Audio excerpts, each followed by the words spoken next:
Growing Green Conference. This is a series we've been doing since 2018 thanks to a USDA Natural Resource Conservation Services grant. I'm Michelle Burns. I'm the Executive Director of Tecumseh Land Trust. And with me today we have Lauren Jessing. You've seen her running around. She's outside at the registration table. Sarah is an intern with us from Wittenberg, and then we have a couple of board members here. Kate's in the back, and I think Kathy's still out front. So if you have any questions or comments, please feel free to grab any one of us. We'll be here all morning. I think most of you know, but just to say a few housekeeping things, the bathrooms are directly across from this room. Snacks, coffee, hot tea are on the table. The first presentation will be about an hour. We'll take a 10-minute break, and then we'll have the second presentation so that we wrap up here. So with that, let me just say a little bit about Tecumseh Land Trust in case you don't know about our organization. We protect and preserve prime farmland and natural areas in Clark, Greene, and surrounding counties. We have 35,000 acres under conservation easements, which we are very, very proud of, well on our way to our goal of 50,000 in each county. In addition to land preservation, though, we do offer these educational events in the hopes of connecting landowners and farmers with resources and people that can help them implement good conservation practices, because that, in essence, is a way to preserve land as well. So. Although we're wrapping up this Growing Green series, we do have several other conservation events this year. There's a flyer out on our table in the lobby that outlines those events, and then we'll continue to plan more events like this in the future. So we hope to get you out on some good properties and see some interesting projects. So. With that said, we are a nonprofit organization, and we rely on memberships to keep our doors open every day. So I invite you to connect with us by becoming a member so that you'll get notified of all of our events in the future. So, but with that, let's jump right into cover crop opportunities. It is my great pleasure to introduce Jim Hoorman with Hoorman Soil Health Services. Jim has a Bachelor's of Science in Agriculture, a Master's in Business, a Master's in Agricultural Economics, and is a PhD candidate in Environmental Sciences from The Ohio State University. He's worked as an extension educator and assistant professor for OSU. His entire work has been specializing in soil health, cover crops, nutrient recycling, and water quality. More recently, Jim was with NRCS, working as the Regional Soil Health Specialist for a 5-state area. He has his own business now, the Hoorman Soil Health Services, and he's worked for over 2 decades in cover crops and no-till. So Jim's got just tons of experience, and invite him to come up here and share that with you. Thanks. All right, well, thank you. I appreciate that. Starting to make me feel a little old here. I tell you, all those things. I wonder if this will come out. It does, and there's directions right there on how to do that. Okay, well, I'll let you do that. Okay. And I'm one of those guys, I just can't stand behind a podium. That just drives me nuts. So, been very busy here. Been doing a lot of traveling. Been to Kansas and Pennsylvania, Maryland.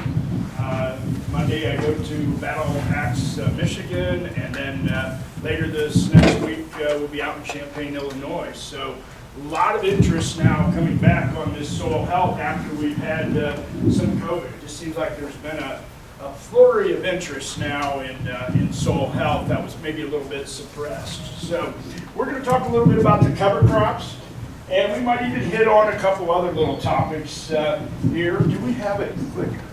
Yes. Yes. Okay, great. That would be wonderful. Here we go. So mainly we're going to talk about how cover crops, what to plant, how to plant them, and how to terminate them, and all that, how it works really well with no-till. I like to tell people that no-till is maybe 1/3 of the solution, but if you want to really start to solve some of our environmental issues with nutrient and water pollution and climate and all those things, you really got to have the cover crops. The cover crops are the other 2/3 of that solution. With every single cover crop, we've got a live root. And with those live roots, you're going to have 1,000 to 2,000 times more microbes associated with those. Each one of those microbes is just a soluble bag of fertilizer. So when farmers plant the cover crops, what they're finding is the microbes are feeding the plants and the plants are feeding them, and you got to have the sugars and all these root exudates out there, and so that you have good soil structure. With good soil structure, you allow the air and the water to get into the soil, and you also then improve your productivity. And you'll find out that your nutrient efficiency, so that you don't have this, all these nutrients running off, comes from having live roots. I always ask this question: what do live roots do? They absorb soluble nutrients, soluble nitrogen, soluble phosphorus, and the big topic that I've been speaking on to just about every group, but we won't have time today, is on the micronutrients and how we can use micronutrients to improve not only the food that we eat, increase the nutrient density, but it also increases our yields. Every one of those micronutrients activates certain enzymes, and that increases your biological activity. When you increase your biological activity, what else do? You also start to store more carbon and more of these micronutrients in the soil. So cover crops are really the foundation, the cover crops and the no-till, in order to make this work. I'll say one other thing, and we'll talk just a little bit. One of the biggest things, and one of the reasons I kind of got a little fed up with working for the government, I lasted 3 years. I'll tell you what, I could not. I knew within 3 weeks that after starting with the government that I made a big mistake, but I basically had to stick with it just so I could get my money that we put in for the pension. So I lasted 3 years, but they have gotten away from soil erosion. Can anybody tell me what the average soil erosion rate is in the United States? Any idea? It's 7.2 tons per acre per year, okay? Now, you probably can't visualize that, so let me see if I can break it down for you. 7.6, I understated it, 7.6. So that's roughly 15,000 pounds. 2,000 times 7.6, 15,200 pounds. And let's compare that to a farmer that raises soybeans. And if I raise 50 bushel soybeans, a bushel of soybeans is 60 pounds. That's 3,000 pounds. Now this number is going to shock you. For every 1 pound of soybeans that we produce, we lose, on average in this country, 5 pounds of topsoil. Does that shock you? It should. Okay? And I hate to tell you, but that number is underestimated, because that only counts for wind and then sheet and rill erosion. It does not account for gully erosion. Okay? And the government has a strange way. Sometimes they try to show that they're making improvements, when maybe the improvements aren't there. They sometimes change the definitions of things just so it makes it look like they're doing a better job. But if you go back, sometimes they've recently come out with some other numbers. Then I went back and looked at their definitions, and he changed some of the definitions around. So you can't always trust government to do everything quite right for you. And I just lost my pen there. I must have stepped on it. Oh man. Let's see if we can get this thing to go. If not, I will just yell. How's that? There we go. Sorry. So I'm one of those guys, I just can't stand to be in one spot, but let's see if I can do it. Let's talk a little bit about these different cover crops. And this is, I don't expect you to be able to read it, okay? Sorry for that. It'd be nice if I could blow it up, but we call this a periodic table of cover crops. So what we have here is all the different cover crops, and there's more. They keep adding some every year, but just to give you an idea. So on either end, what we have are different grasses. So on the left-hand side, we have barley, oats, ryegrass, wheat, cereal rye, triticale, and annual fescue. Okay, so these are a couple grasses that we use as cover crops.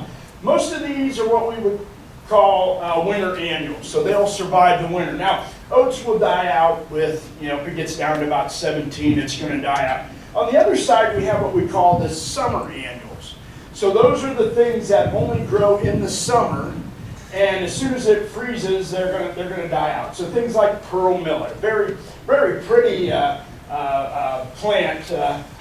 You got some different millets in there. You've got sorghum, Sudan grass, teff, and even corn. Maize would be there. In the middle, what we have are the broadleaves. And right in the center, we have all our different legumes. This purple column there are what we call the brassicas. So the brassicas are your turnips, your radish, your beets, your carrots, kind of your kale and your rape. We don't even have kale and rape. Oh, yeah, kale and rape's right next to it. I'm sorry. So yeah, in the yellow there. So those are all different types of cover crops that we can grow. All right. So the legumes are going to give us nitrogen. The grasses are going to mainly give us some carbon. And then the brassicas are very good at controlling a lot of our weeds. They're also good at breaking up the compaction and doing things like that. So that's some broad categories.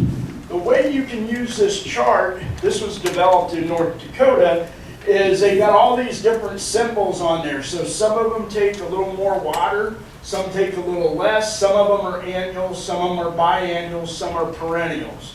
And then there's some of them that are very low growing, and then there's some that are more upright. And what we really like to do is, if at all possible, if we're going to put out a cover crop mixture, we like to have just like one in each one of these different categories. So right after wheat, we have a fairly long growing season yet. If we take that wheat off, say, in July, first part of July, we've got several months there, and we can put out maybe a 6-way, 7-way, 8-way, even a 10-way mixture. And by doing that, you'll get different types of root architect out there. Some of them will be very shallow, some will be very deep, some will be fibrous, some will be more of a tap root. And then they don't generally compete with each other, and we end up with more biomass. And when the more biomass you get above ground, what happens to the biomass below ground? It's about equal. So whatever you see above ground, generally you have about that equal amount below ground, and that's going to be our carbon that we're going to start to add, and that's how we're going to start to build up our organic matter in the soil. Okay? So that's what we're doing with this cover crop chart. Okay? This is come back here. This is kind of the goal, is to have all these different categories. So cool season grass, mix that with a warm season grass, a cool season broadleaf, and mix that with a warm season broadleaf. Now, if it gets too late in the growing season, we're going to just use the cool season because we don't have enough time to grow it. But say after wheat, we can use all four. Once we go after corn and soybeans, we're probably limited to just using the cool season ones, okay? And these are the different types that we're going to look at now. We'll look at the legumes. Mainly make nitrogen. They have a little bit lower carbon to nitrogen ratio. Generally tend to have tap roots, but things like this would include your cowpeas, your winter peas, your hairy vetch, red and sweet clover, sun hemp, lupins, soybeans. I could probably add the crimson clover and the Valencia. We'll be talking about those.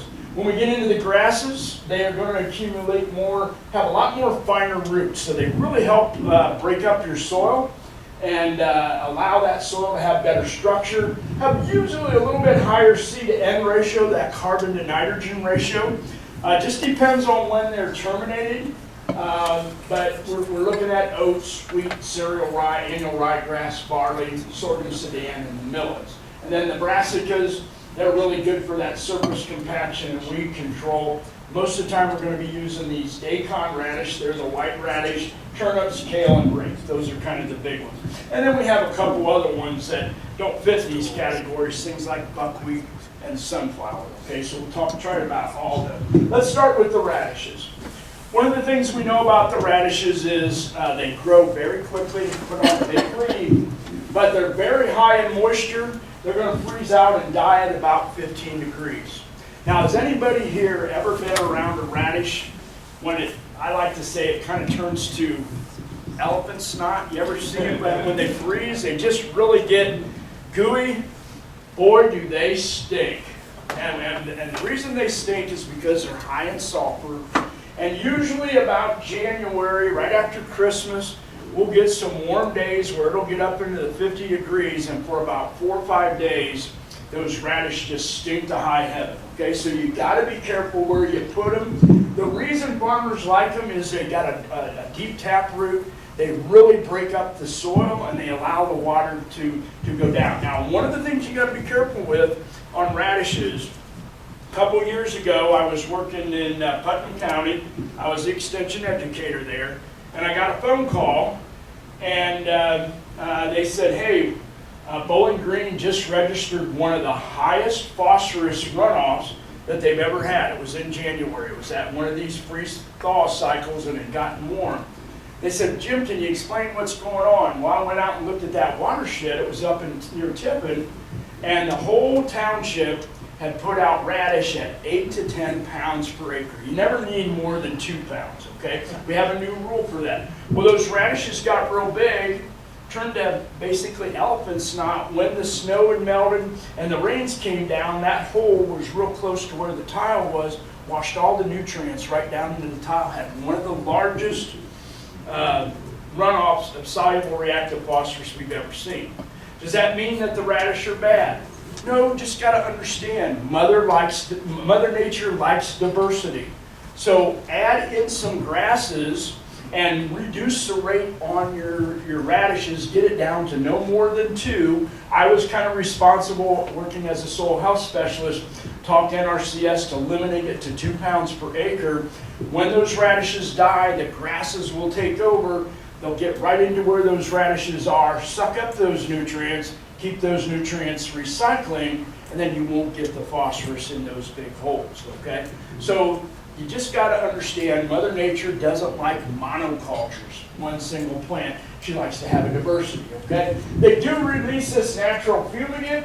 That really helps with natural weed control. There's a compound in there that just doesn't allow most weed seeds to germinate. They're very good at absorbing nitrogen.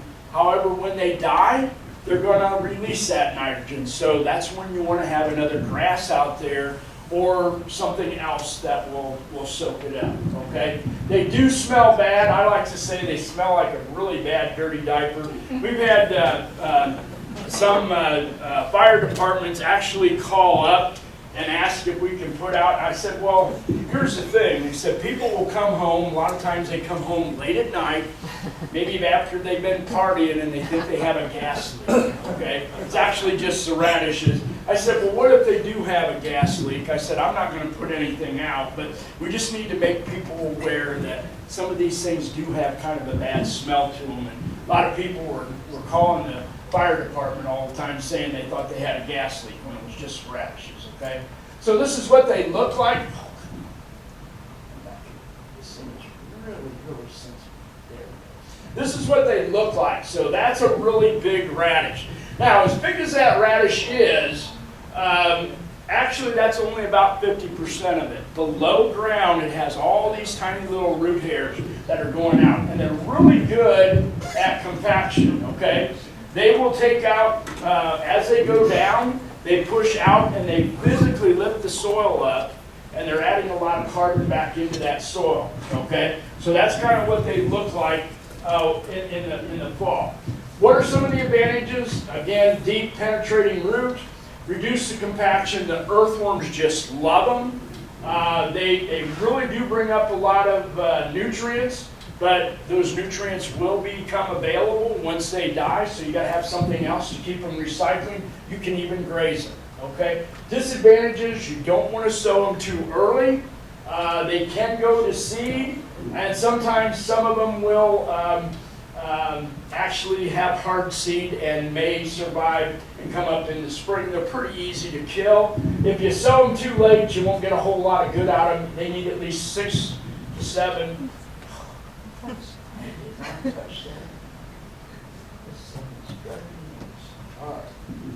So here's what they do for compaction.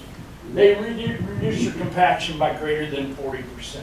Okay, so that's why a lot of farmers like to use them. This was taken on Dave Brandt's farm. Some of you may know Dave Brandt. apparently Dave Brandt has a reputation. He's one of the best. Have you guys all know what a meme is? He's the most popular meme on Twitter. He's from Ohio. He lives southeast of Columbus. He's a farmer. He's about 6'4", wears bib overalls, and apparently people like to use him on Twitter and whatever social media. And like, he's one of the best known memes out there, I guess. So, what are these things good for? Well, they actually do take up a lot of nitrogen. Where we had the oilseed radish, and we measured how much nitrogen was in the soil, it was 6.5 parts per million, compared to where we had no cover, it was 21.3. Now that's only good for as long as that nitrogen's in the radish. As soon as they die, they're going to release it. So this is showing that, yeah, these can be beneficial. If you're going to do the radishes, we would recommend that you do these in the summer, late fall. This is really, really good. Could I just yell? Sure. This is becoming extremely annoying for me, causing me problems. Every time I wiggle it, let's just turn it off. We got a small group. I think you can all hear me, can't you? I'll just make a conscious effort to talk as loud as possible, all right? And that also frees me up so I can run, all right? This is what they look like. These are the radish carcasses, and this is with winter peas. We call them carcasses because when you go out there and you actually pick these up, they're like a dried sponge. They'll break right apart. We used to have guys that were a little bit concerned about trying to plant, because when you got a radish that's that big, they would probably plant into that and they would think that the seed would disappear, but actually the ground is so mellow, you can plant right over the top, right beside it, or right in between it. It doesn't seem to hurt anything, okay? So that's what these radishes look like, and the winter peas come next spring, okay? Rapeseed, that's another one. Kale seed. Both of these are winter annuals, so they will survive. You're going to have to terminate them in the spring. There's a couple different ways we can terminate them. Some farmers will use herbicides, but other farmers are now using what we call crimper rollers. And you can go out there and without having to use herbicides, it's kind of like an organic method, a mechanical way. It just runs across the soil, and it has blades on it, and it will kink the stems and they'll die. So kale and rape are both pretty cold tolerant. The kale seed can reach 25 inches tall. The wildlife really seems to like it. The rape seed can be as much as 15 to 25% crude protein, so we use it for forage. It's got to be planted maybe just a week earlier than the kale. So generally, cereal rye would be the one that we can plant just about any month of the year. Then we're probably going to go with kale, say the end of October. And then maybe about mid-October, you can still plant your rapeseed. Most of our other cover crops, unfortunately, have to be planted probably before the end of September. So usually we're planting a lot of our cover crops after wheat, anywhere from after wheat, which would be July, to maybe the 1st of August, all the way into September. And that's one of the problems that we're having with cover crops right now, is a lot of our farmers are using planting soybeans and corn, and they may not take off that corn or soybeans till October or November. So now all of a sudden there's this big interest in new technology. I had a farmer this last year that is using a drone, and he planted cover crops, 625 acres of soybeans using a drone. And the drone will go up, he put in something like Valencia, and he put that on at 5 pounds to the acre. And with the drones, we can go back and forth and get those fields seeded, and then the plants start to grow. We come in and we harvest it, and that puts a little bit of cover across that cover crop, and it might even actually help with protecting it through the winter. And then by the time we're harvesting, sometimes we got cover crops up that are that big. The other thing we're starting to do is we're actually starting to interseed cover crops in June. Certain cover crops we can actually plant in between the rows in June, and they'll kind of stay dormant. They don't take a lot of moisture most years, just enough to get them started. And then once the cooler weathers and the rain come in the fall, then they generally start to grow. And so a couple different ways that we're planting and harvesting these cover crops. This is what the kale looks like. That's what the dwarf X6 rape look like. Very similar, actually. That's the kale. They're a little hard to tell, but this is the same kale that you can make kale chips out of. Okay, I actually did that one year. Took some in. Depends on your taste. I wasn't a big fan of them, but yeah, I tried it, and yeah, you can't eat them. Okay, not my cup of tea, but might be yours.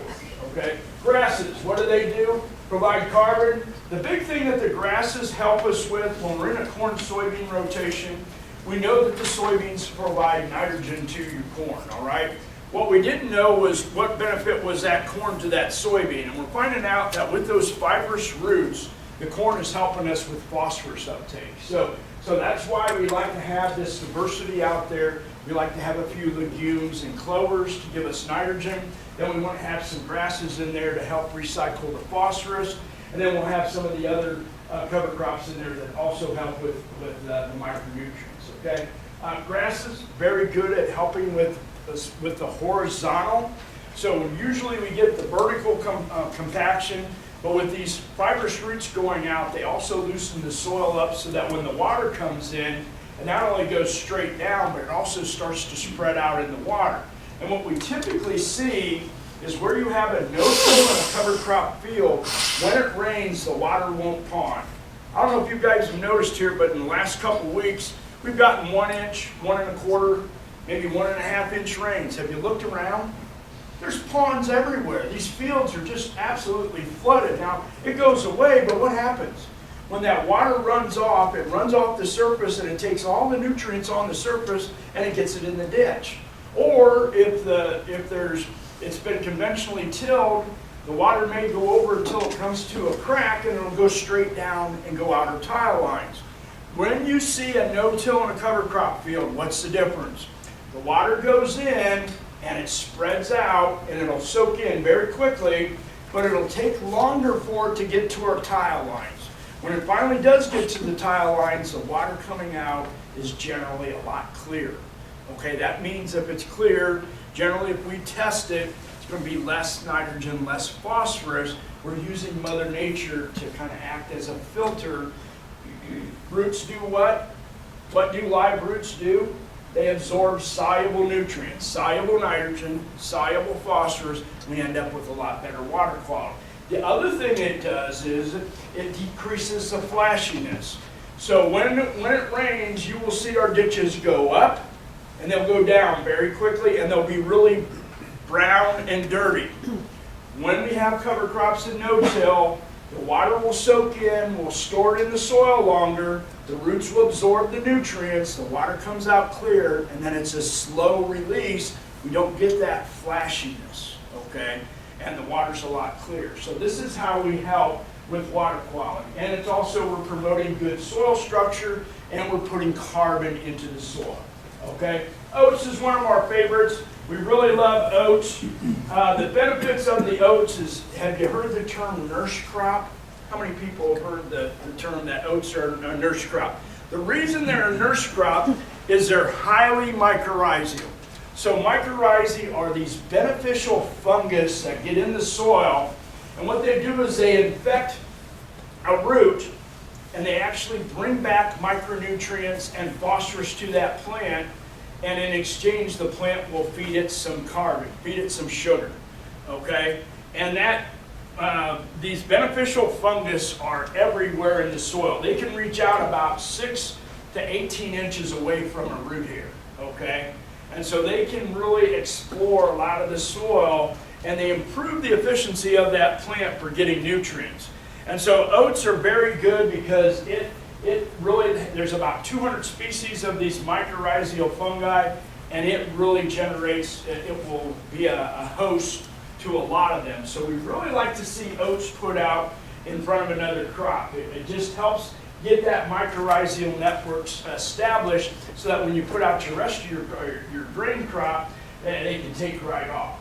They grow very deep, they have fibrous roots, they're great for compaction. great for scavenging nitrogen. You can broadcast them, or they can be drilled. The disadvantage maybe of the oats is they will die probably by around Christmas time most years, especially this Christmas. Anybody remember Christmas this last year? Woo! The only bad thing about that, it maybe didn't last long enough. I know you didn't want to hear that, but the reason I like to see a really hard deep freeze is we're starting to see some problems with something called slugs and voles. And what we really like to do with these cover crops is they're a great habitat for these things, but when we get a really hard deep freeze for, it's probably got to be more than just 3-4 days, maybe a week or two.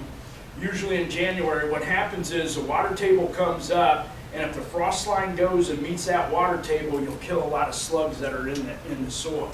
So we like to see a hard freeze every couple of years that breaks that slug cycle. It'll do the same thing to the voles. Voles are just field mice. And field mice are mammals that eat a lot of seeds out there, but when we get too many of them, they start eating our crops and cause a lot of damage. So I have whole talks just on slugs and voles, how to manage. Okay. What about, this is what the oats kind of look like. And I guess my question to you is this a good field of oats or a bad field? And it kind of depends on your perspective. Now, we planted oats 3 years in a row and we got 3 different results. And I'll explain why here in a minute. So the first year we planted oats a little bit later. They got up about this tall. And the next year we planted them to corn. Okay? What happened to our corn yields? We got 5 to 10 bushel more, so that was good. The following year, the oats, we planted them a little earlier, and they got up into the boot stage where the heads were just about ready to emerge. That year, there was no change in the corn meal. And then the third year, we had oats like this that were planted quite a bit earlier, and what happened to our corn yield? Went down by 5 to 10 bushel. Why was that? It goes back to that carbon to nitrogen ratio. When it starts to become very fibrous, and you get more lignin in it, then what happens is it's going to suck nitrogen out of the soil. Corn loves nitrogen. It actually hurts your corn yield the following year. Now there's a pretty easy way, a couple easy ways to solve this. What's one? Just add some diversity, add some clovers, legumes into the mixture. The other thing is if your oats get this tall, the cows love it. Harvest it, feed it to your cows, get it back into the vegetative state, and it's not a problem, okay? So we just have to learn all the rules and figure out how to manage this thing, but you can get 3 different results off of oats depending on how you manage it. So you gotta be a little careful with that, all right? Cereal rye, this is the one just about everybody plants, simply because cereal rye came from Siberia, and you can plant it any month of the year. It will germinate at 32 degrees, okay, soil temperature. So you can plant it about any time of the year. Doesn't mean it'll grow. It may just sit there until the conditions are right, and then it may come up in the spring. So if you really want to get the benefits from it, the goal is plant it early enough so we get some growth out there so we reduce our soil erosion, okay? You can graze them. It does have an allelopathic effect. It has a natural chemical glucinate that's in the stem and in the leaves, and that will help to keep your weeds down so you don't have to use quite as much herbicide. One of the things we're trying to get away from is Roundup, glyphosate. The problem we have with glyphosate is it's a major chelator, and it'll grab onto our micronutrients and tie them up. And unfortunately, what impact is that having on our crop growth? Well, we can still get average yields, but when guys are trying to get the high yields, it tends to put a lid on. The other problem is, unfortunately, the food that we eat now has a lot less micronutrients in it. Is that important to say during COVID? Can anybody tell me what the benefit of zinc is for COVID? You know, the doctors were saying you should take zinc. Why is that? Well, zinc actually reduces the virus load, doesn't allow them to reproduce. It does the same thing for a cold. So anytime you start getting a little bit of a sniffle, just take some Zicam, and that zinc will help to fight off a cold, okay? How many heard that during COVID, you couldn't taste, you couldn't smell? As soon as somebody says they can't taste and smell, I instantly know that they have a zinc deficiency, because you got to have zinc in order to be able to taste and smell. So if you're still having problems, up your zinc levels, try to get a little bit more of that in your body. You'll find out maybe you'll get your taste and smell back a little bit. But our food isn't as nutrient dense as it used to be, okay? We also like to use cereal rye with vegetable production.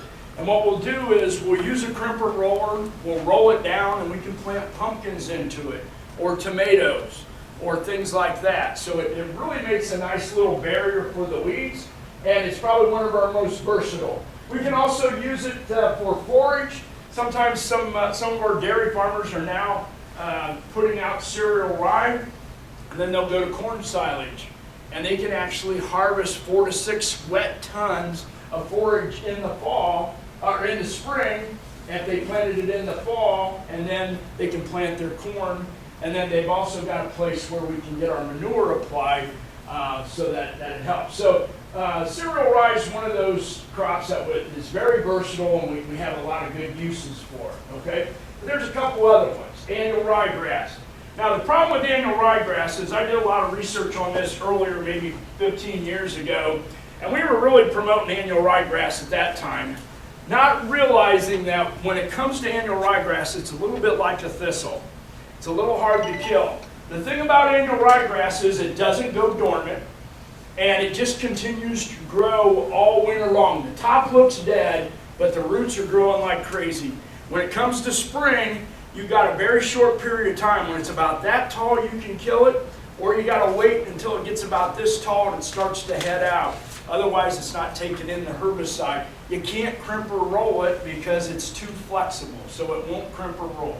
So we're finding out that it has some advantages. It has 50% more roots, but it's probably one of the hardest ones that we have to manage. So generally, I have some guys that will use annual ryegrass, but you better be on top of your game. You've got about 10 different things you better do. I'm not going to go into all the details on that, but if you decide to use annual ryegrass, you have to be Johnny on the spot. You have to be a top man. I have found out that when I'm starting with guys, annual ryegrass is not the one to start with, because it can very easily turn into a weed for you. So it has a lot of advantages, but it also has a few disadvantages because it's a little harder to manage. So just telling you that a little bit, okay? Winter barley's one. We're starting to see guys are using winter barley. You can actually substitute this for corn 1-to-1. It just puts a shine on the cattle. They love it. It's a little, not quite as winter hardy as the cereal rye, but it's better than the wheat, okay? And it does tolerate a little bit lower fertility, all right? So that's one. These are some that are pretty, the one on the left up here, the top left corner is the pearl millet. It has a great big head. A lot of times guys might take some of this and cut them off in the fall and take them to the farm markets, because they're so pretty you can put them in flower arrangements, okay? So that's one. The sorghum sedan, this is actually one of my favorite ones. If you have a field that's really compacted and is a poor producer, put out sorghum sedan. Plant your sorghum sedan. It's about like corn. It needs 100 pounds of nitrogen. Let it get about this tall. Plant it after Memorial Day. Let it get this tall, and either mow it or take it off and feed it to your cattle. Okay? You can add a little manure to it. Make sure you harvest it a little bit high. Every time you cut that, what happens to the roots? You get 5 to 10 times more roots. You can increase your organic matter in a really poor soil by about 0.5% in 1 year just by growing the sorghum sedan grass. Okay? So that's why we like the sorghum sedan. It helps break up our soil compaction. Dairy farmers used to tell me that when we were raising sorghum, he says when we would go to plow it and we would turn that soil over, that soil would just crumble. Okay? Now, I'm not telling you to plow it. You don't need to plow it, but you're going to get really good soil structure, and it will break up your compaction. I've had guys that were raising soybeans, and they were getting 30 bushel soybeans. They put out wheat and then planted the sorghum. The very next year on their soybeans, how much did their yield go up? Went from 30 bushel soybeans up to 49, almost a 20 bushel yield increase, all right? So you can get some really good yield increases. They were raising 80 bushel corn, and now they're raising 150 bushel corn by putting out sorghum after wheat, okay? They found out that they were able to add that organic matter, get it back into their soil. This was on a Paulding clay soil up in Paulding County. Anybody ever see that Paulding clay soil?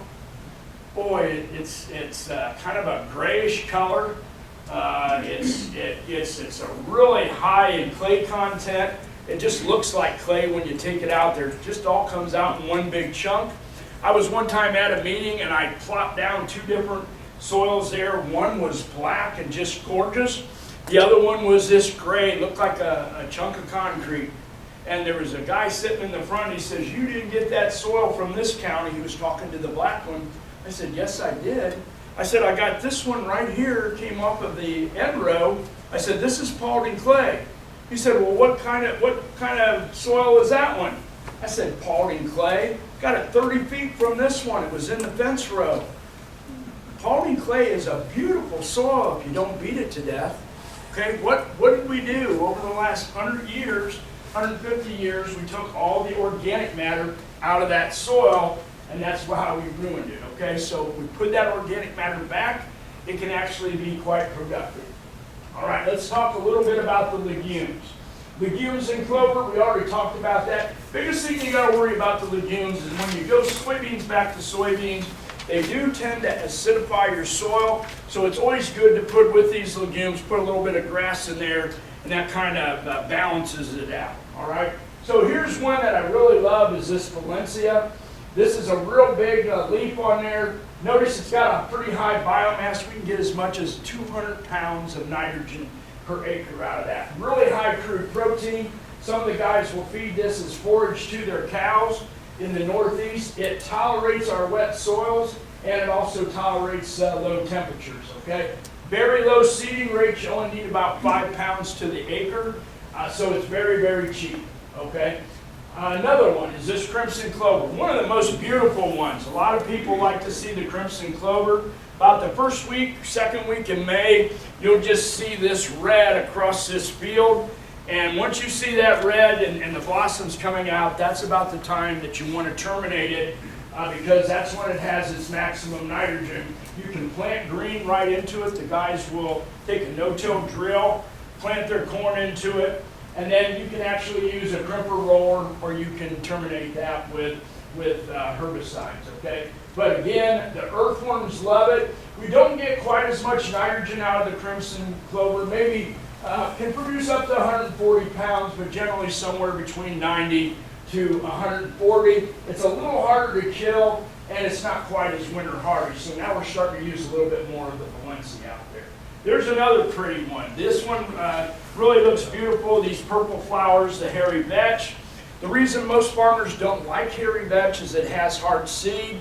So if you plant that into like wheat, it comes up, say, in when wheat's growing, when they go to combine their wheat, they just got this long vine out there that just wraps, and it causes a lot of problem. It's pretty easy to take that out.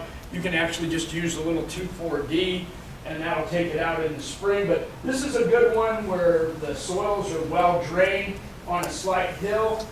Dave Brandt uses a lot of hairy vetch. It can give you 150 to 200 pounds of nitrogen. So what that does is that reduces your fertilizer cost by not having to use quite as much. So it can be broadcast. The seed's quite small. I've actually got a field of cereal rye that I'm going to be putting some hairy vetch out this spring. Maybe this next week, if the ground freezes up, I'm going to broadcast it. The reason I'm doing that is I want to try to have both the cereal rye and the hairy vetch. I get 2 different sets of mycorrhizal fungi, and then I'm going to be putting my soybeans, planting them right into that, and then terminating them, and hopefully that's going to switch on. We've had a guy that was talking about this at the No-Till conference in Kansas, and he was using hairy vetch and cereal rye, and generally they would get 100 to 200 pods per plant on soybeans. They had some as high as 1,000 where they had really good, strong hairy vetch and strong cereal rye. So we're going to see what we can do with that, see if we can maybe get a little bit higher. These are the Austrian winter peas, and notice right there the nodules on that. On all these legumes and covers, you've got to use an inoculant. Make sure you use the right inoculant, okay? And so that we have the Austrian winter peas, which we'll plant maybe around the 1st of August. The Canadian field pea, these are the true winter peas. You're probably going to plant these after soybeans. The difference between the two, Austrian winter peas can put on 150 pounds of nitrogen, but you got to plant them early, and they're going to probably die out in the fall, and then that residue will be staying on top of the surface, and you'll plant your corn into it. With the Canadian field pea, the difference being is you're going to plant them in the fall. They'll get maybe about this tall. You have to let them live throughout the winter, and then they'll grow in the spring. The problem is they don't have a whole lot of time to grow, so you only get about 75 pounds of nitrogen out of them. But two different types of peas that would grow. One's the Austrian winter pea, the other one's the Canadian field pea. Okay? Disadvantages, you do need to incorporate it when you get into these bigger sizes. You really need to drill them. Ideally, you should probably be doing that either sometime between August and September. Okay? So you can get some nitrogen out of them. As much as 200 pounds, but generally probably closer to 60 to 150 pounds of nitrogen per acre, just depends on how thick they are. Okay? Medium red clover, a lot of farmers put this one out. This is a very good one. The problem with red clover is it tends to attract the voles.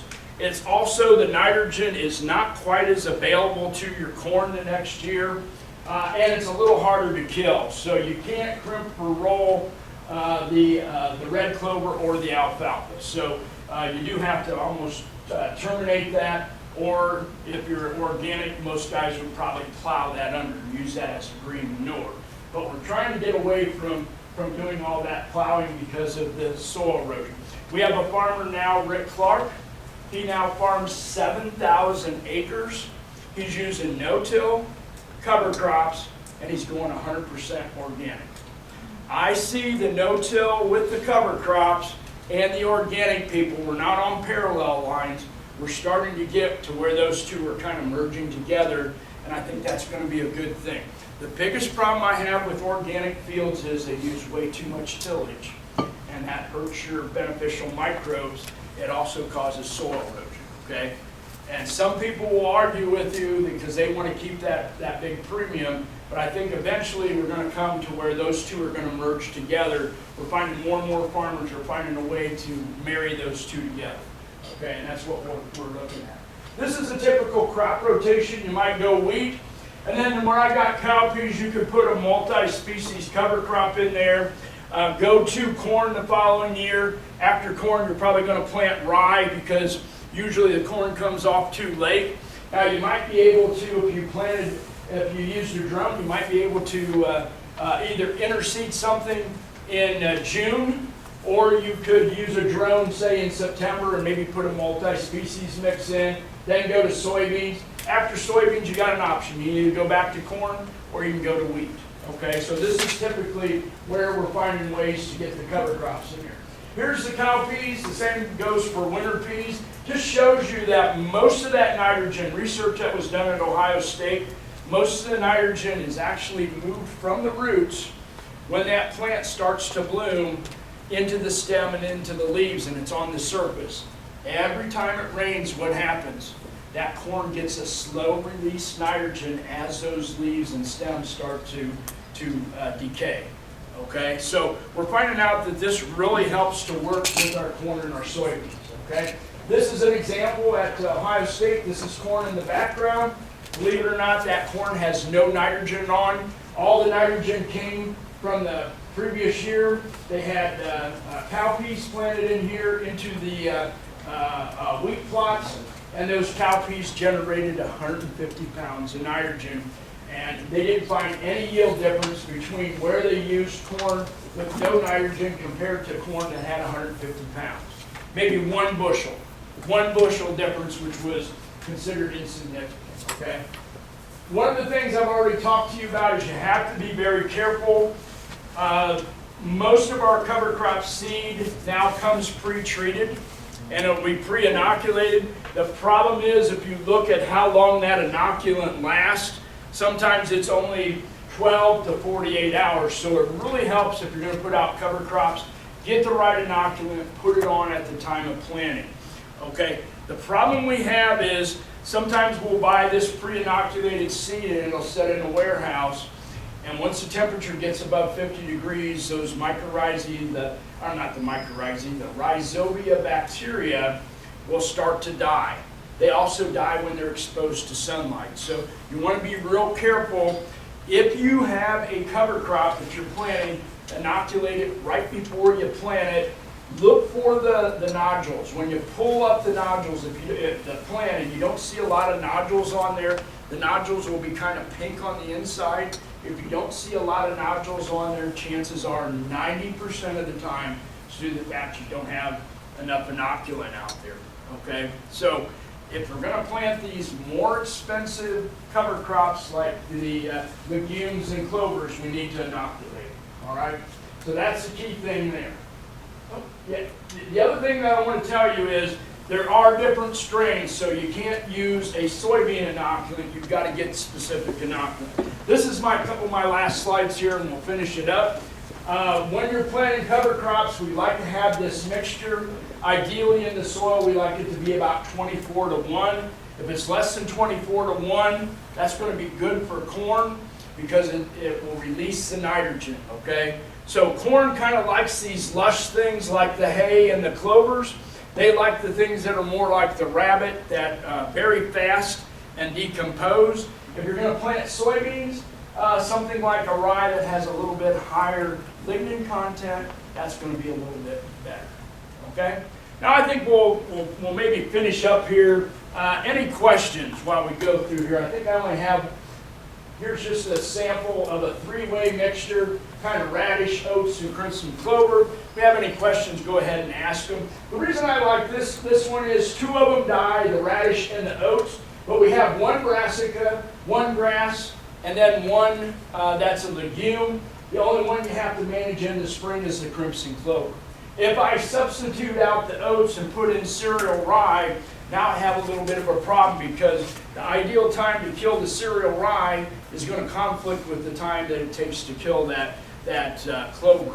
Okay, so a lot of times it's better if you go with these simple mixtures. You have two of them that will die out, then you only have to manage one. It makes life a little bit easier, and you don't have to worry about as much. Any other questions? Any questions on this, on how you can maybe get cover crops into your system and what some of the benefits are, issues that you've had with cover crops? I'm going to leave a little time for questions here.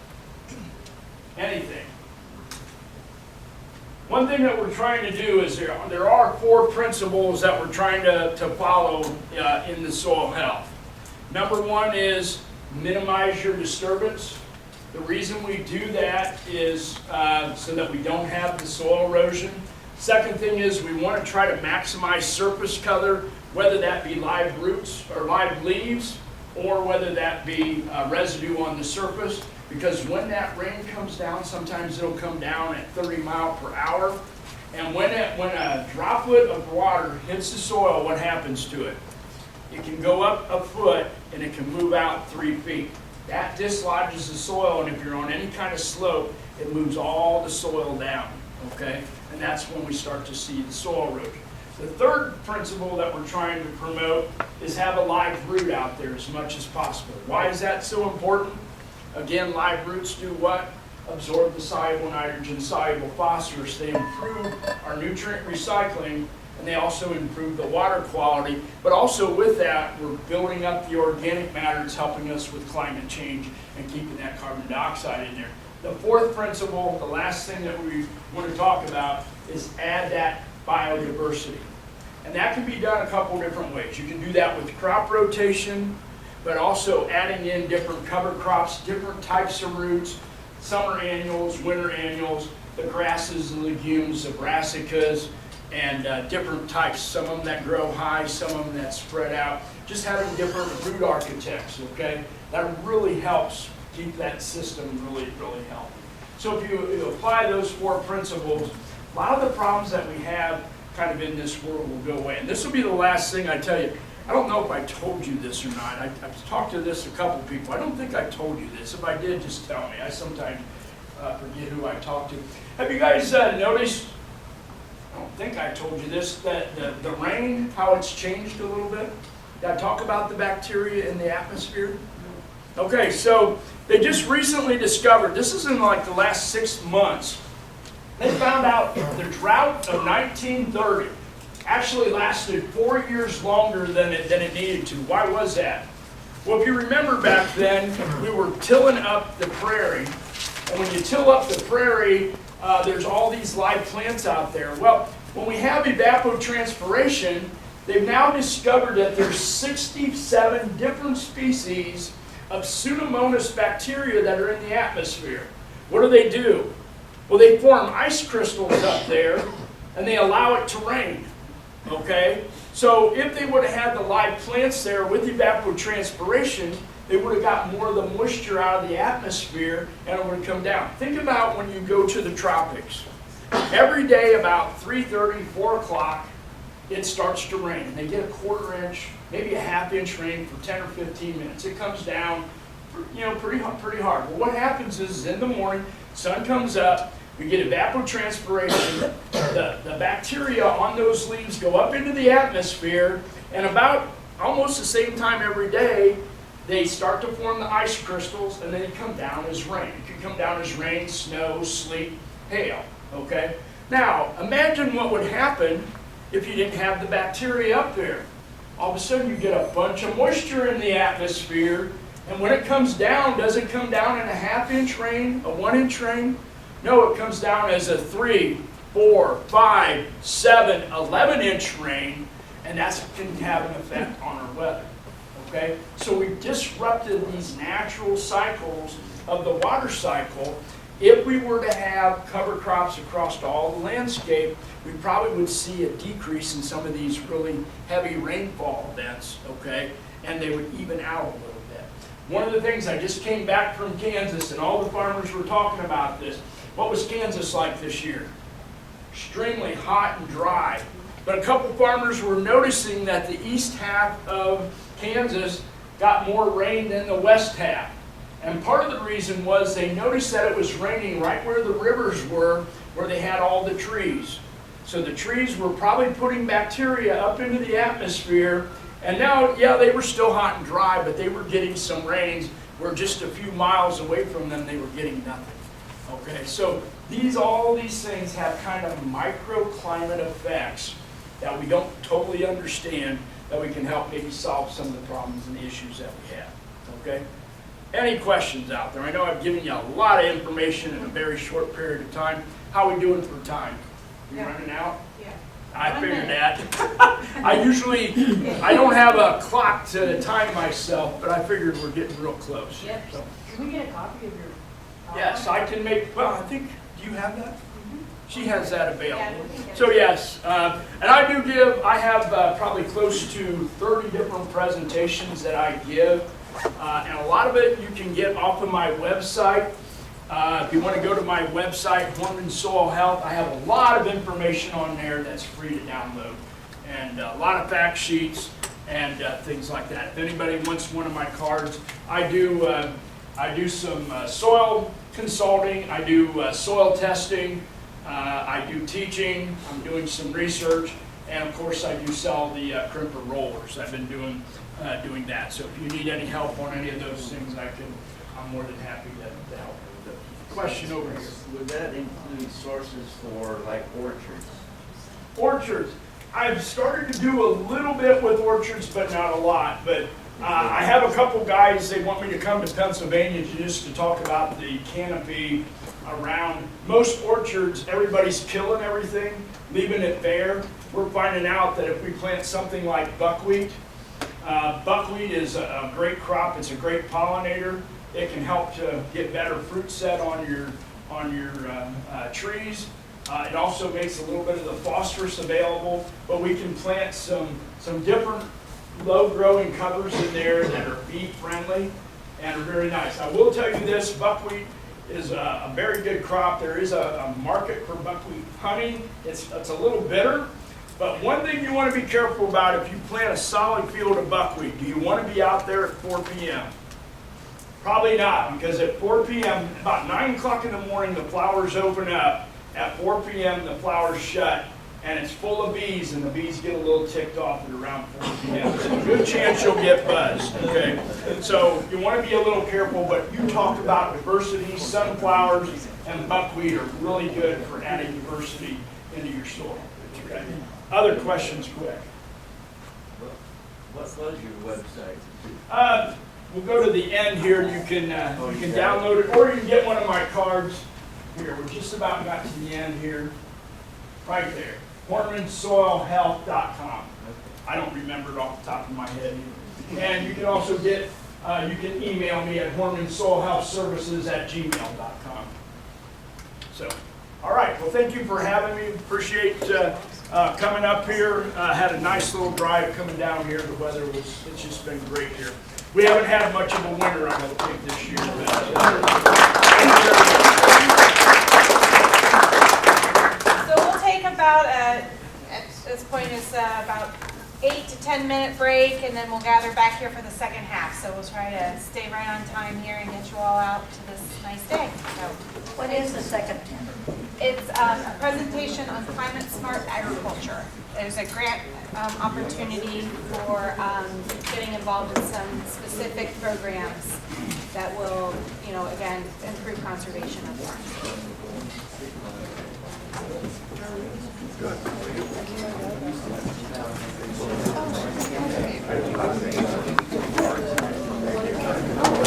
We don't have any wildfires or drought.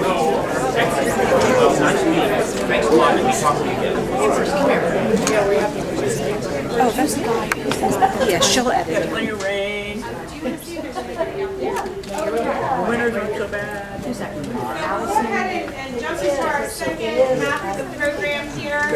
One of my cards. Yes, I do.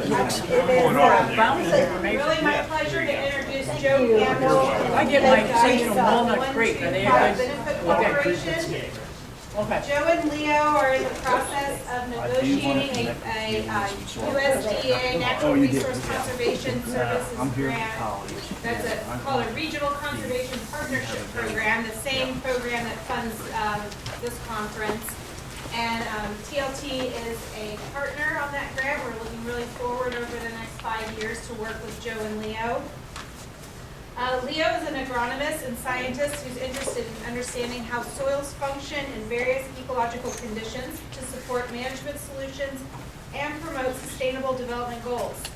He explores how designing and managing agricultural systems affect soil processes and how these can be translated into functions such as soil health, nutrient cycling, resource use efficiency, and soil organic carbon accrual and persistence. Joe Campbell is a rural sociologist and natural resource management professional with 15 years of research and teaching experience in fields of community development, agriculture, and environmental restoration. He supports, designs, and implements community-based solutions to complex sustainable development challenges in Ohio and beyond. So I'll turn it over to Joe and Leo. Thank you. Thank you all. Good afternoon at this point. Or no, still good morning. It's 11:15. Nice to be here with you all. It's really an honor to be invited here to speak and to work with the Tecumseh Land Trust. As Michelle introduced, Leo and I are the two owners and operators of the One.Two.Five Benefit Corporation, and we're going to be working with Tecumseh Land Trust and several other regional partners that we'll introduce over the next 5 years. I'm sad to see Jim had to go. He's someone that I took classes from, I've learned from for a long time, and has so much information. And we're going to build actually on some of the science that he was sharing and how it relates to the headline there of financing climate smart agriculture. So just a little kind of background on Leo and I, and we'll each kind of tell a little bit about ourselves because I don't think we've all met before. Me personally, I'm from Central Ohio originally. Got my training at Ohio State, and that's actually how I met Jim for the first time about 15 or more years ago now. And My background is in sociology, measuring economic development and how local communities can basically improve quality of life through working with the environment and environmental quality. And have had the opportunity to work in many parts around the world, including in agriculture and water treatment systems and water management. And after so many years and experiences of working with communities, and on my mother's side of the family, we come from an agricultural background, and seeing the work that's gone on for the last 100 years or so, and that farm operation and some other lands that we manage through programs like EQIP, it really came home to me that this new movement, which we'll talk about, from the U.S. Department of Agriculture to put money into this term that they use called climate smart agriculture. There's a lot of words for that now, and Jim brought up a number of the terms which we'll get into. This is a great opportunity to apply the science training background that I've been able to have through Ohio State into a new opportunity that we really just can't do through our university position. So we'll talk about some of that too, and happy to answer any questions about what we do, both with our Ohio State hats on or with the organizational hat on. So that's a little bit of my background. Well, hello everyone. I'm Deiss. As you can tell, I have this accent. I'm originally from Brazil. I've been in Ohio since 2018. I came as a postdoc, and I've been working in the university since then. I also went to North Carolina. I stayed there for a year before here. But I grew up in Brazil, and I did agronomy, and I started my master and PhD in soil science and agronomy.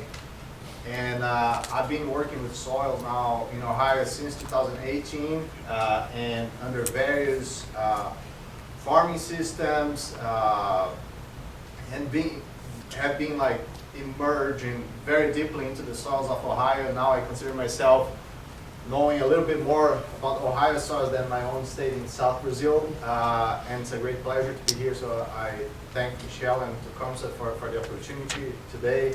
I'm going to stay here on the side, let Joe lead the presentation, and I'll be talking in some parts of the presentation with Joe. So thanks for the opportunity. Thank you. So I just put some images up here just to kind of talk about the variability of different ways in which people grow food, to use land they might have access to, either as owners or land stewards or as a leasing arrangement, etc., to produce food and to produce things that we need for our lives and our society. And that the project that we're going to be talking about is designed to work in lots of different geographical settings here in Southwest Ohio. So we'll talk about how this project can support projects, producers in very dense urban areas, like in the city of Dayton or the city of Springfield, into more rural areas and more open spaces, which might be more the type of geography that maybe some of the folks in here are used to managing that type of ground. A quick background on what is the One.Two.Five Benefit Corporation. You maybe never heard the term benefit corporation before. I'm curious actually, who's heard of that term, benefit corporation, as a business type? No? Who's heard of a B Corp, like a third party B Corp? 2 hands, okay. So this is a fun distinction. So the B Corp, which you're familiar with, is a voluntary certification that if your business is performing, providing value back to society, and it has to be defined in some way through environmental and social good, then you can be certified as a B Corp.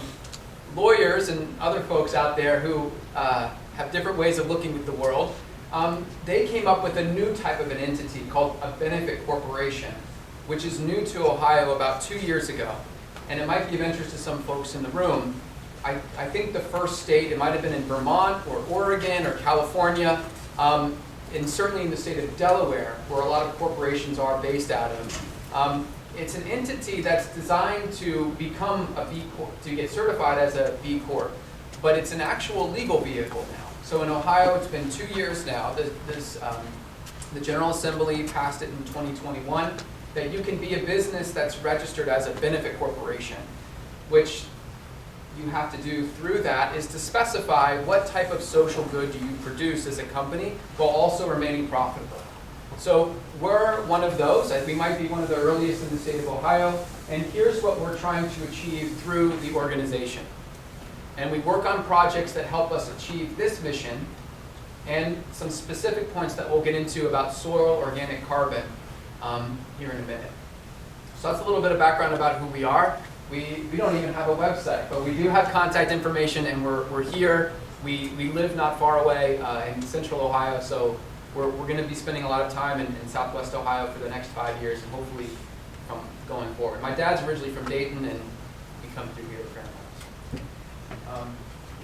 So here's essentially one of the first things that we started to get into 2 years ago, taking the science and other work that we've generated through Ohio State or North Carolina State or other institutions we've been with different parts of the world, and trying to bring this to the state of Ohio.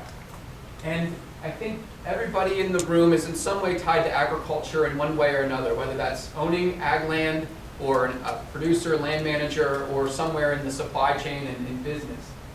So what we're working to do is to take the science, some of the things Jim was talking about from a soil science standpoint, specifically the measurement of soil carbon and soil properties, and help to determine a price that is reflective of the conditions that a producer is operating in. Jim mentioned Paulding clay, heavy clay soils. That type of soil is unique in the state of Ohio, and it's different than, say, some ground that my family operates in Hocking County. It's almost apples to oranges. They are very different conditions. They had different geological histories, etc. So we can't exactly compare them equally in Leo and our mind. So what we try to do is go to farms and take direct on-farm samples, which we'll talk more about, in a way to create a measure of soil carbon that's more locally accurate in our mind and in the science's view. Then we take that information and we basically work with the producer to measure, approve on what our measurement of that soil carbon is, and then we sell it to a buyer.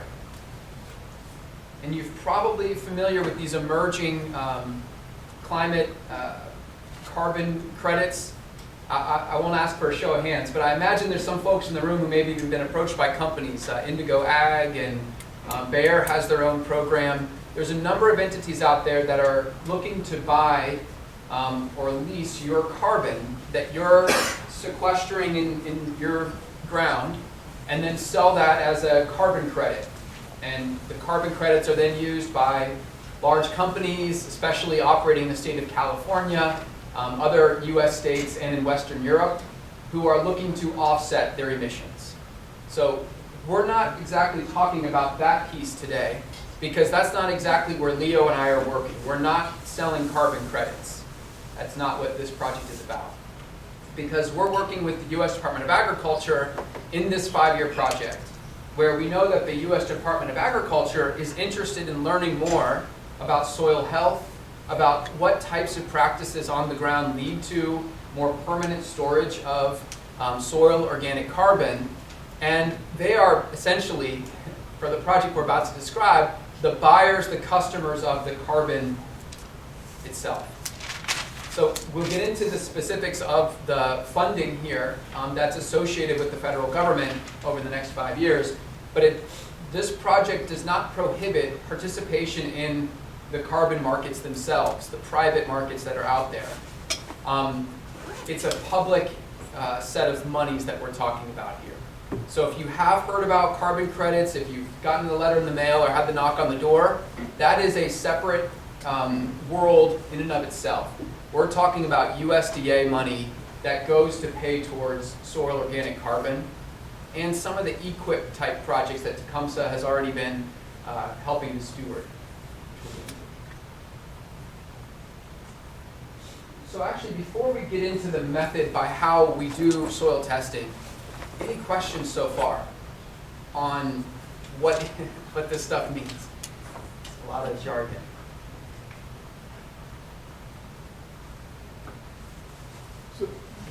So if we're already signed up for the Indigo thing, your program is still in play? Mm-hmm. Okay.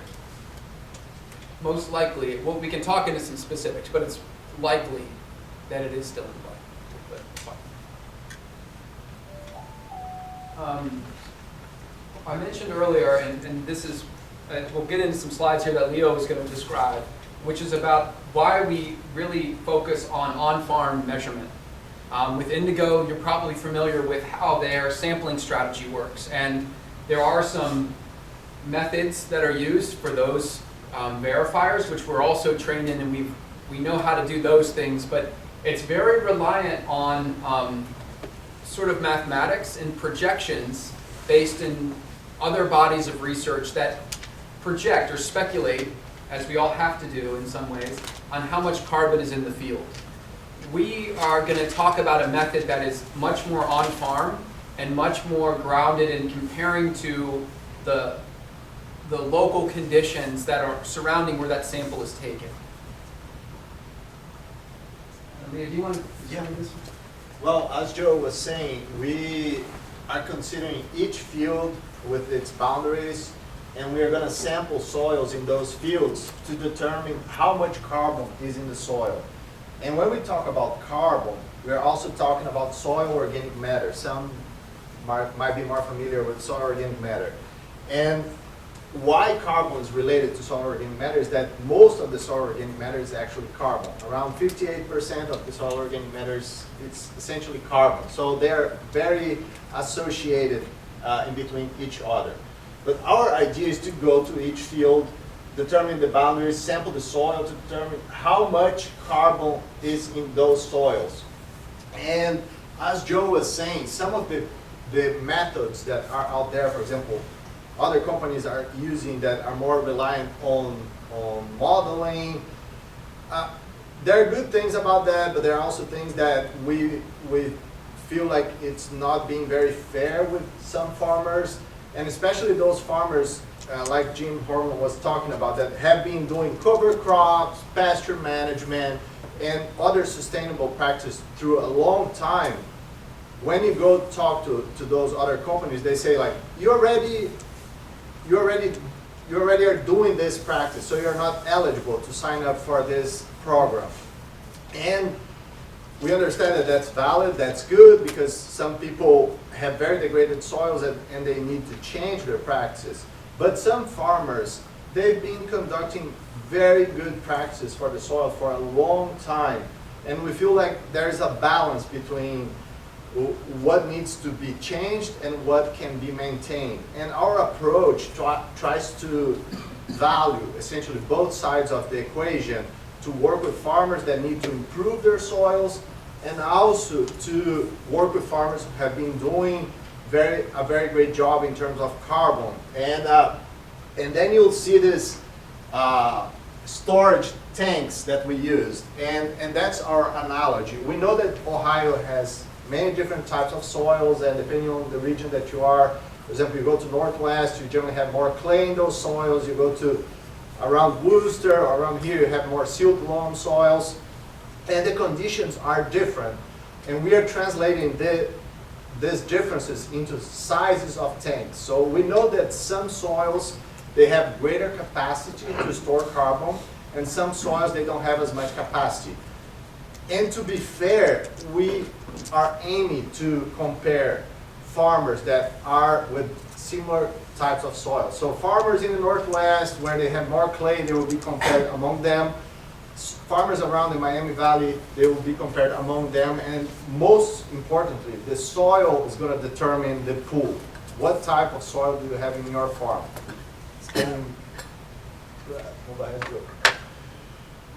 And as we know that we can determine the size of the tank or what kind of soil you are in, we can also determine how full the tank is. So we know the projection of how much carbon your soil can store, and we also can measure how full that tank is, essentially. And translating that back into a farming system. A farmer who has been doing regenerative practices, there are a wide diversity of them. They generally tend to have a tank that's more full. And a very degraded soil, for example, eroded soil that Jim was talking earlier on, or a soil that has being tilled a lot, that there's no cover crops. They generally have that lighter color, more yellowish, light brown, and they have the tank is less full, essentially. And knowing the size of the tank and being able to measure how full the tank is, we can determine the performance of each field in terms of how much carbon is in that field. Is the carbon content in that field high, or is the carbon content in the field low? And that's our idea. We want to be fair with farmers and compensate farmers proportionally to how much carbon they have in their soils, essentially. If you want to move ahead. And as I was saying, we know that different regions of Ohio, and even within a region, depending on where you are in the landscape, you could be in a soil X or in a soil Y. And here we are illustrating two different conditions in a soil that has low storage capacity and low and high storage capacity, but they also can be more or less filled with organic carbon, as you can see in those slides. And even being in different regions or in soil with different conditions, we want to be fair with farmers that are in those different distinct conditions and by measuring how full the tank is, essentially. And here's a little bit of the data that's backing this analogy, essentially. You can see we are using as a proxy for soil storage here on the x-axis, the clay concentration of the soil. So we can measure the clay. I know that most farmers know that the soil has more or less clay, but we're going to measure that in the lab to determine the size of that tank. So more clay, more fine silt, they generally determine a larger size of the tank. And on the y-axis, we have how much carbon is in that soil, or the soil organic carbon stocks. And based on, you can see that they both increase here. As we increase the clay concentration, the soil organic carbon stocks, they tend to increase. But there is this behavior of a low-performing accumulation and a high-performing accumulation of carbon. And we are translating this into percentages of performance. So 100% full, 90% full, 50% full, all the way down to 10% full.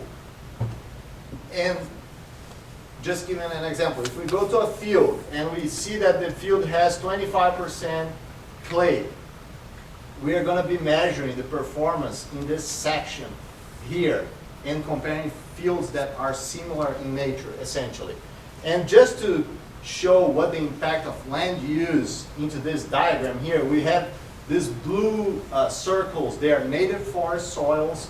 We have the green circles that are no-tilled soils, and we have the red circles that are intensively plowed soils.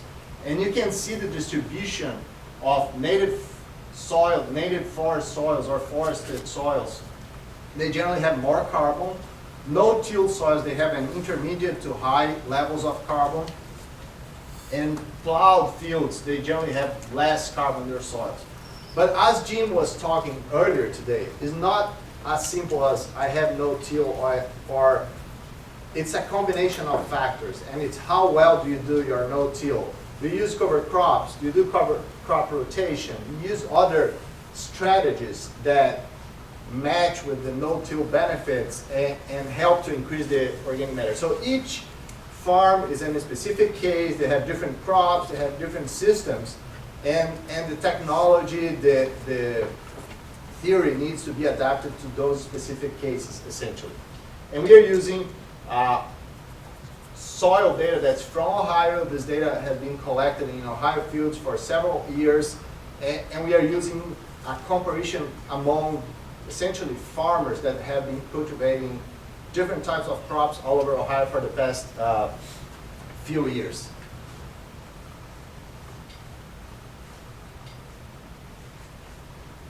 So let's transition now from that sort of scientific discussion about how we use existing data that's been collected through various on-farm trials that compare the percent clay and other soil properties to the carbon storage into this project here. So during the last year around this time, we were working with Tecumseh Land Trust and the other partners that are featured on the screen to submit a funding request to the U.S. Department of Agriculture's NRCS Regional Conservation Partnership Program. A lot of acronyms, as there always are here. So if we say the acronym RCPP, for this project, this is what we're referring to. But I imagine there are some in the room who, when they hear RCPP, perhaps you're thinking of the Jacoby Creek EQIP related project that Tecumseh Land Trust, Lauren and Michelle and maybe some others have been working with you on to implement over the previous 5 years. So my understanding is that is still in its kind of final cycle now, and it times actually really quite well in a way, because now we have a new cycle beginning, but a very different project. So without getting too much into the semantics of the Farm Bill and the language, the previous RCPP, the Jacoby Creek related water quality and the program that some of you might be familiar with, that was from a previous Farm Bill that had different types of strings attached. And there's always strings attached. So now we have some new strings in some good ways and in some challenging ways for this next iteration. One of the things that is different, actually just curious show of hands, who knows about EQIP or has worked through an EQIP? Okay. So this is different from an EQIP. So we'll go through the semantics here in a minute, but EQIP is not required as part of this RCPP. We have the freedom and flexibility under this latest last year's legislation to pay producers for the soil carbon performance using the science and the slides that Leo was just reviewing. And EQIP can be brought in as well. So if EQIP was something that was working for your operation or for a land manager that you're working with, then perhaps it's something to be considered. That's included in this next project, but it's not required.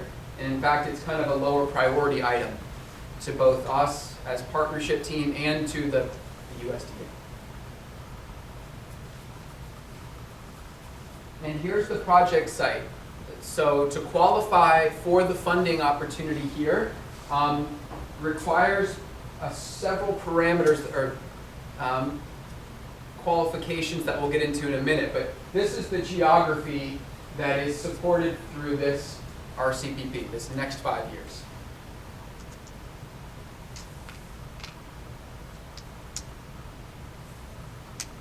Is anyone familiar with these major land resource areas? Have you heard of this, this term before?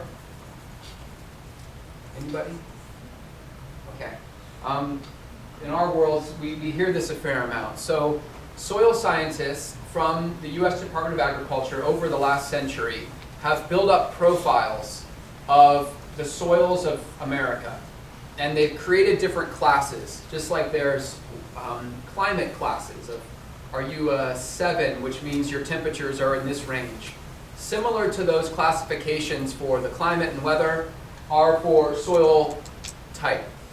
And we are generally in this area, mainly in what the USDA describes as the central feed grain and livestock, also called like the Corn Belt region, given soil properties.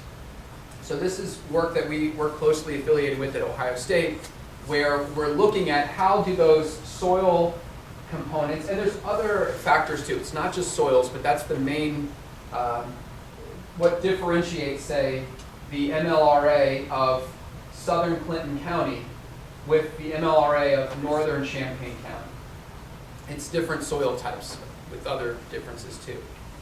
So one of the things that the USDA is interested in is to know, how does soil carbon buildup operate differently across these 4 different soil types?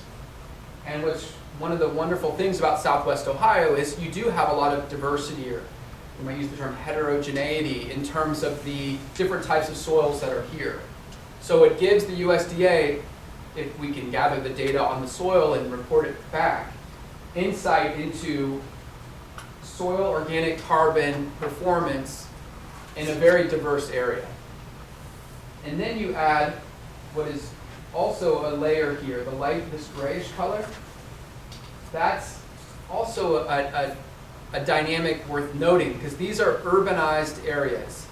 So some of you might live, some assumption here, these are incorporated areas of cities or villages, and there's a general association, as you know, like here in the city of Dayton, those have been highly disturbed soils through building of houses or roads, industrial sites, etc., that may not be exactly reflective of, if we're in Clark County and we're in the city of Springfield, if we go out to the east in Clark County, you might see the characteristics associated with the Indiana-Ohio till plain classification 111A type.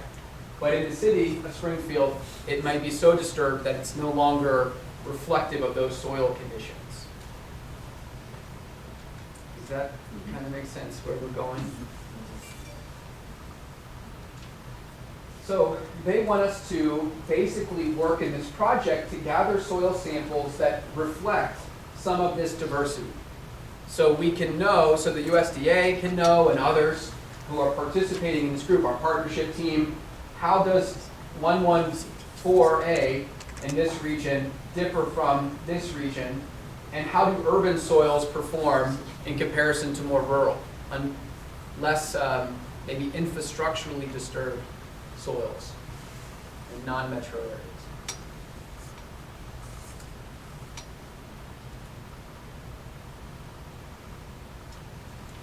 It's a lot of words. I'm so sorry for your eyes. Don't even worry about reading it. It's just, this is a quote taken from the funding request we submitted to the USDA. And these are some of the highlights here are what stood out to them. So this was kind of like the Jacoby Creek project, an extremely competitive program. There were, I think it was 11 projects like this funded across the United States, but hundreds and hundreds of applications. So it is very unique that we have this opportunity here in Ohio and in Southwest Ohio in particular. And when we've talked with the coordinator from the state and from the federal level, it's the kind of language we have here that stood out to the reviewers at the federal level.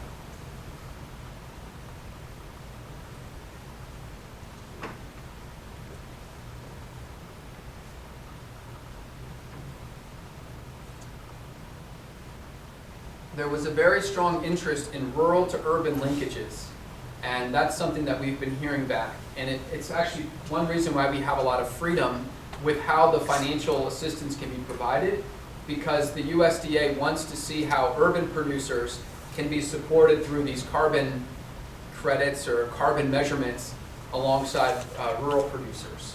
So something to keep in mind as we go forward. So to enroll into this RCPP, this forthcoming RCPP, there are the kind of standard USDA qualifications that you're likely already familiar with if you've participated in the past. Unlike perhaps, I imagine, elements of the Jacoby Creek, this is not an easement-oriented program. So the two types of farmers or landowners that can participate, they have to have ownership of the land and be either the primary manager of the land or the owner of the land. So, and these are on private lands.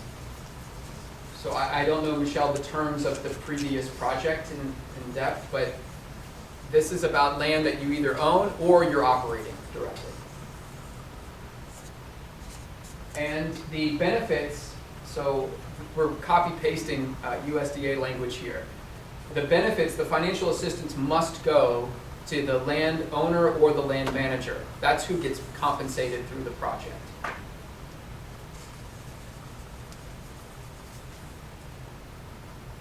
And one other thing is, we, like Michelle and Lauren have experienced, we are working almost on a weekly basis with the NRCS Ohio office to get approval on every single thing we do. So every item of paperwork, every box that's checked, this is closely with the NRCS Ohio office.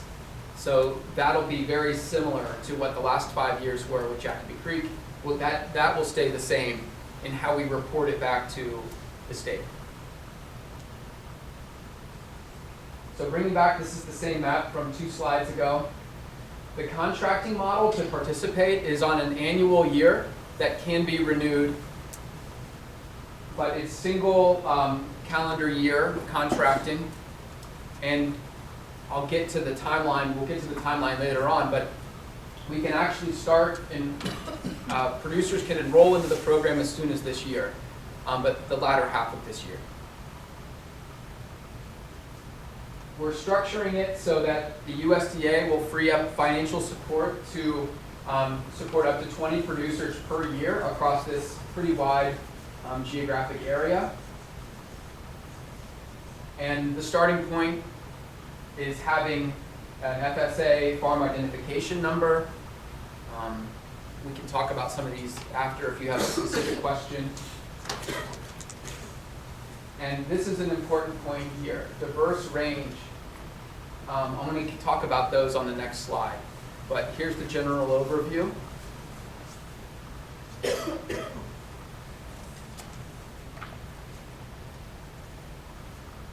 So this part, I'll probably even confuse myself as I talk about it because it is a little confusing. Leo and I spend a lot of time in university, so we're used to talking in complicated ways. But I'll try to make this as straightforward as possible.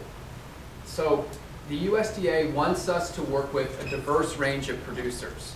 And that diversity is from several ways of defining what diversity is.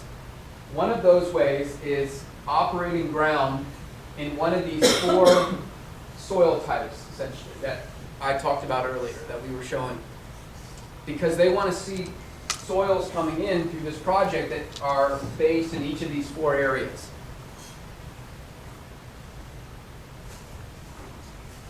They also want to see that there are producers operating in metropolitan areas and non-metropolitan areas. So in Clark County, just by definition, that means that any ground in Clark County is associated with the Springfield metropolitan area, according to the census. But we know that Clark County has a lot of rural land that's not incorporated into Springfield.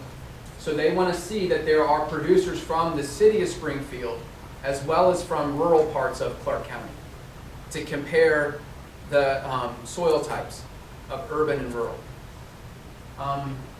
There's only 2 counties that are in this 6 project area that are not even considered to be associated with the metropolitan area. And those are at the very top and bottom of the area, which is Champaign and Clinton. And Dayton obviously is a bigger city and it impacts a bigger, wider range. So you could be operating here in Greene County and be technically part of the Dayton metropolitan area, even though it may seem like you're far away. That makes sense. There's also aspects through this project where the USDA wants to see different farms and farm structures supported. And that relates to both the structure and some additional qualification rankings based upon the profiles of the producers or landowners themselves. So let's start with the structure of the farm. So these are our minimums, and we have to check in with the state of Ohio kind of consistently as applications come in to make sure that there's representation of what we might call larger farm operations, bigger than 500 acres, and those that are smaller. And we can assume that some of these, the urban ag, I don't know if anyone here identifies or is working as an urban agricultural producer, but those are usually less than certainly a lot less than 500 acres, usually less than 10 acres, or even less than 5 acres. So a 1 acre, a producer operating on a 1 acre lot in the city of Dayton, for example, is essentially given the same opportunity to be enrolled in the project as someone operating 800 acres. That sounds really confusing, but we'll answer questions about this at any time if you have. There's also, Jim talked a lot about livestock and cover crops, grazing opportunities. There's also an interest from the USDA in seeing how do livestock systems impact soil carbon buildup, permanence, and how that can be different in the different soil types.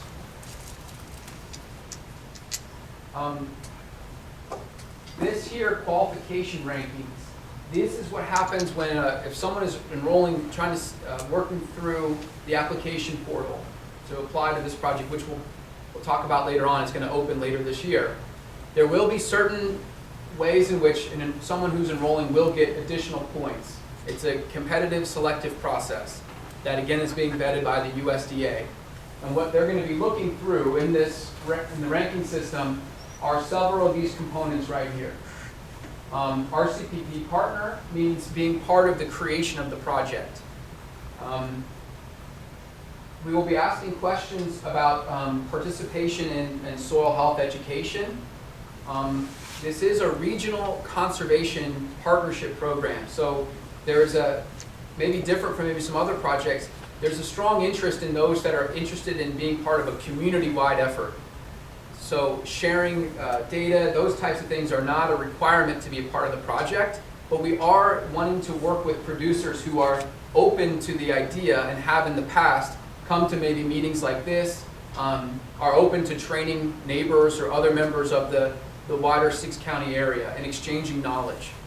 That's, again, something different. It's not a wide state level thing or national level. This is a community-oriented project. It's partly how building upon work that Tecumseh and others have put a lot of energy in, probably many in this room too. We know that there have been historical barriers for Black, Indigenous, people of color, various demographics that have been not given equal opportunity to participate in certain farm bill programs over our history. And that's true in Ohio and in other parts of the country. So this particular NRCS, and there's a moment now where funds are prioritized for Black, Indigenous, and people of color, BIPOC. And we can talk about what that means and how those descriptions are measured, how the NRCS would describe these social demographic characteristics. But that is also a factor. There's other types of, the NRCS uses the word historically underserved designations, so veteran status, beginning new farmers, who also have ranking bonus points, qualification rankings as part of it. And then more general openness to, there's a lot of technical assistance involved in this work. So a lot of planning for soil health, being open to data that comes back about soil carbon performance. And this is a 5-year project. So there is an interest from the USDA to see how changes can be built up over time. And that means conversation, sharing management practices. If you've been part of EQIP, you've been part of these programs before, you know that it might involve a fair amount of paperwork. And we want to know that a producer is interested in being part of this and helping to share data back. So let's talk about the funding itself. So this project earmarks about $2 million, a little over $2 million over 5 years that would go directly to producers for soil carbon performance. And if you're familiar with the EQIP program, NRCS practice reimbursement.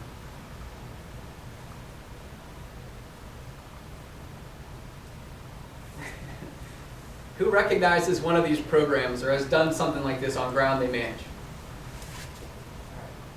Yeah, there's a lot there. So like an EQIP project, all of these are eligible for reimbursement. And this is the only one slide. We have a whole other one too. There's a lot to order off the menu. It's like walking into McDonald's, the menu there's a lot of options on the menu. Because there's a second slide here too. So if there's anything that you're planning to do in your operation and that you're trying to find ways to finance it or to get reimbursed for that work, this is similar to what the Jacoby Creek project was about, where if you would enrolled producers who are involved in the project can be reimbursed for, and I'll get into the dollar figures, we'll deal with dollar figures in a second, for these practices. There's an asterisk here for waste storage facility. This is a much smaller scale than basically the NRCS, and we agree that this can't exceed a certain very high dollar amount. So it's a much smaller facility type, not the larger. If you have a question about the one that's asterisk here, we can talk about it.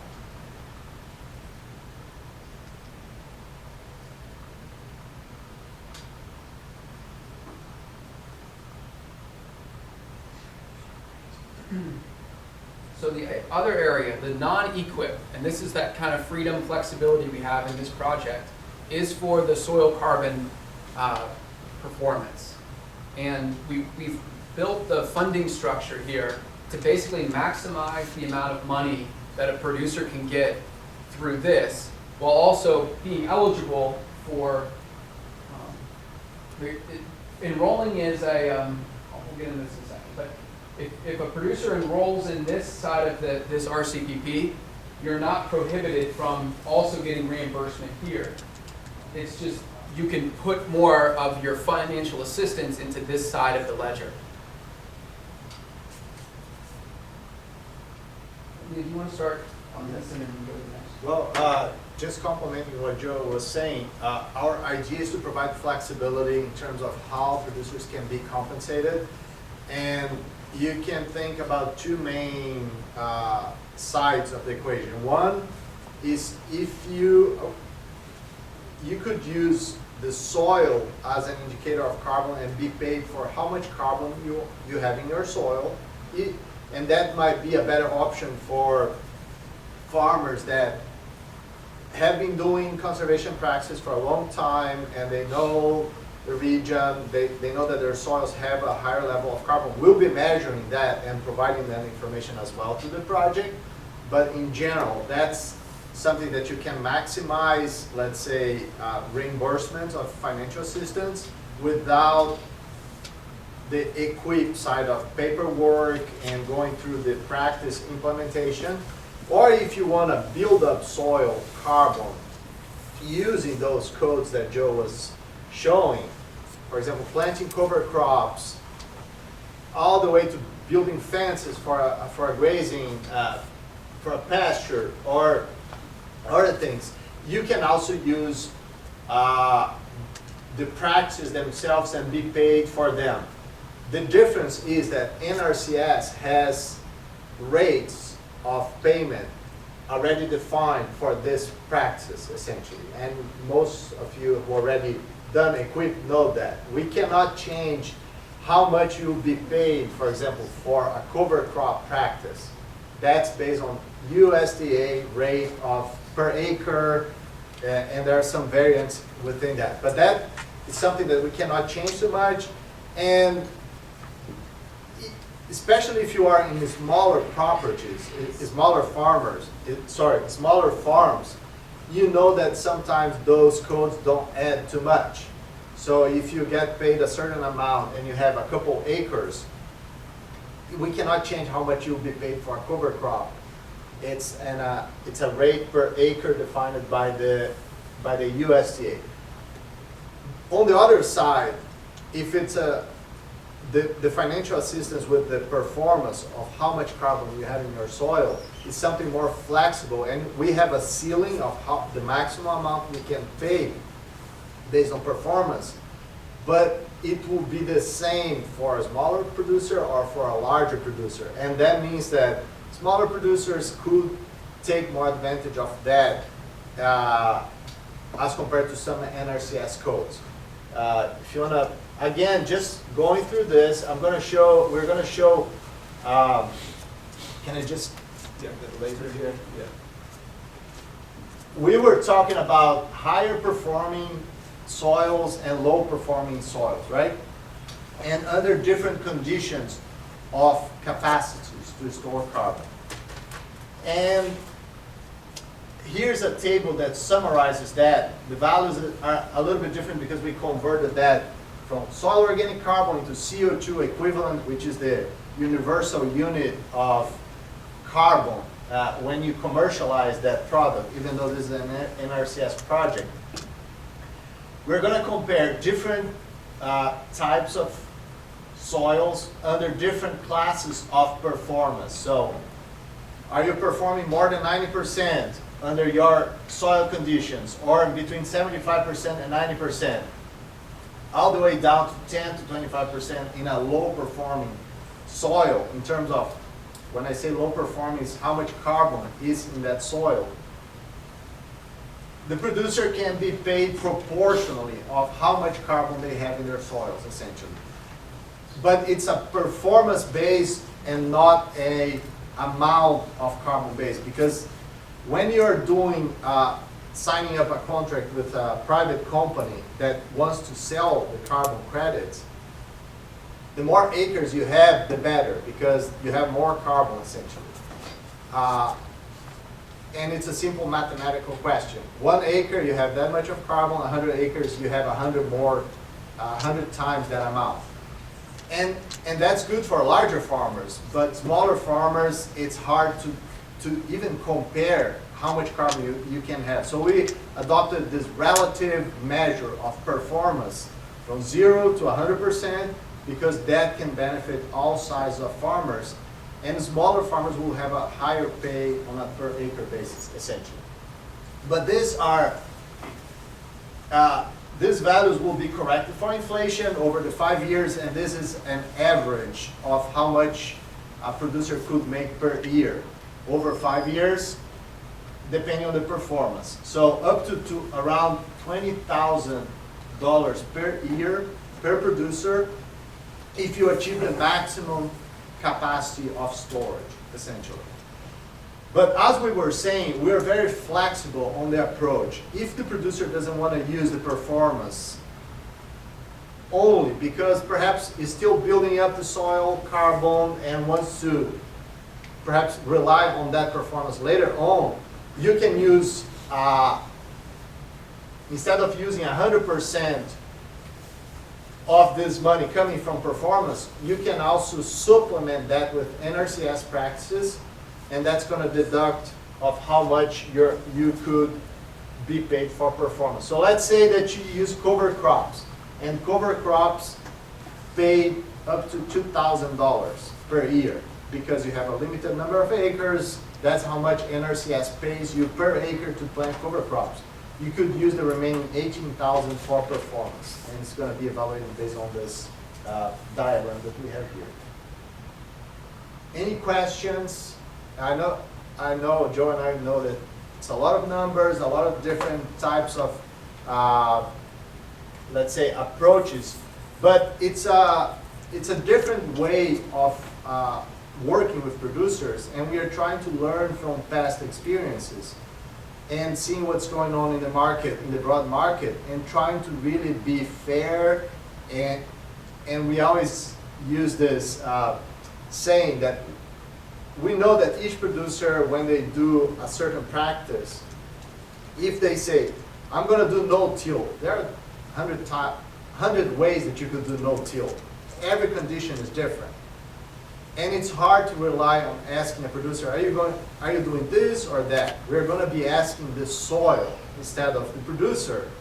And the soil is going to answer us in terms of carbon, a measure. It's like when we go to the doctor and get a blood sample. There's no way to run around the glucose levels or other things when we go to the doctor. And we can do the same with soils. We can do soil analysis, highly accurate measures of how much carbon you have there. And we know that carbon reflects the practices that you do in your soil. The soil is the memory of the system, essentially. If you've done cover crops, if you've done no-till for several years, that's going to be reflected in your soil. You'll have a darker soil, crumbly, more structure, and we can measure that. And we aim to compensate farmers based on that. So these are a little bit of the money figures. Joe, do you want to talk a little bit about that?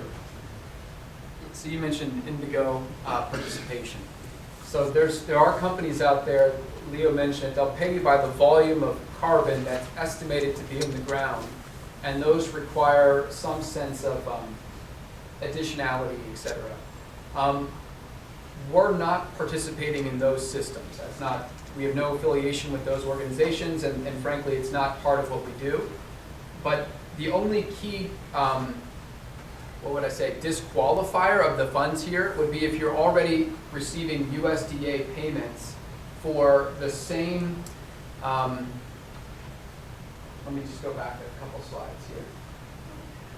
You can't be double pay, you can't, the term might be double dipping with federal dollars.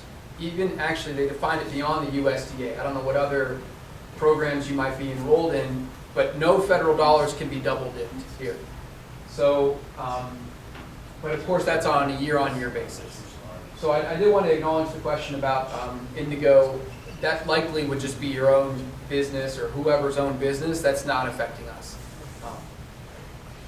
What we are looking into, it's something that we've just been exploring, are ways to work with philanthropists or others who have a vested interest in this work too, that would want to provide supplemental additional monies because they know about the science that's happening, they have the data, they have the measurements, and that might send a signal to someone out there.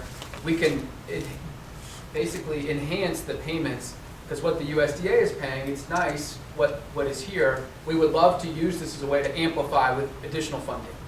But we have not secured that yet. There's no guarantee. But that's something over the next 5 years we want to pursue. Because we know that there are entities out there doing that. So I just want to make it a note here that that's something we're going to seek to do, but we can't do it. I can't make a guarantee right now.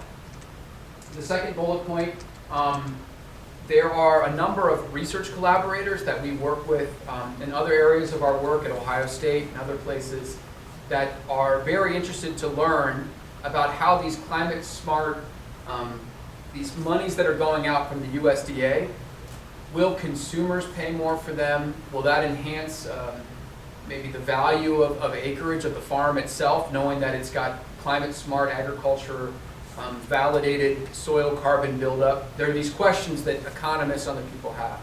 So there will be very likely opportunities to participate in additional research on farm that could lead to supplemental money that isn't reflected on the previous slide. But again, that's still very new, and this is a 5-year project. We're just getting started.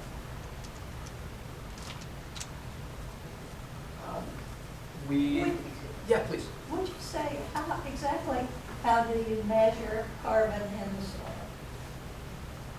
Well, that's a very good question. We use probes. We go to the farm, we sample down to 12 inches, and we take those soils to the lab. We separate into 3 different depths. We're measuring those depths. We take those soils to the lab, quantify how much carbon we have, and then we can determine how much carbon is in that field, essentially. So you take the soils to the lab, they put the soils in this machine that burns the soil with a super high temperature, and essentially when you burn the soil, you burn the carbon out, and by weight they take the difference and they know how much carbon is in that soil.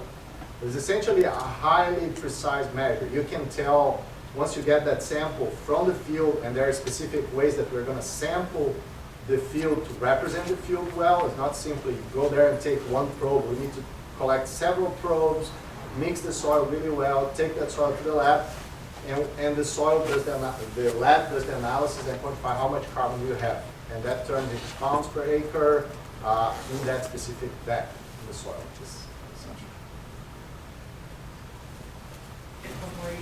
You're going to help people, YouTube, Joe, and Leo have a benefit of consulting. Yeah. Yeah, I'll just add, the USDA has the people that work in counties and at state level, federal level, like they have, but I think that at the federal level they are seeing that the capacity of USDA to provide assistance to producers is limited, and therefore they are developing these different kinds of contracts that allow private companies to work with the USDA to develop some of the activities. So you're paid by the USDA, not by the farmers. On this contract, yes, on the RCP. And it is a team-based effort. So Tecumseh is why we're here today. There's other partners here on the screen. Some of you might be associated or know of Agraria. The Ohio State University, that the soil, the equipment it takes to do that carbon measurement is very complex. And they're going to be contributing the soil testing components to the project. The retreat at Evans Farms, I don't know if anyone knows John Evans, his family up in Clark County. They have an event space. They're also, they have, I think, 700 acres of ground that they manage, but also they have a farmhouse and other venue for educational events. So we're going to be working with retreats maybe a couple times over the next 5 years to host a kind of an informational session, kind of like what Tecumseh's organized today with, soil experts and cover cropping for technical support. And does anyone know Oaks and Sprouts? They're a small operation up in Champaign County, but they do work with goats, and they're using terms like regenerative livestock management or soil health, and they're raising vegetables. They do a lot of interesting work with soil health, and they're part of the team.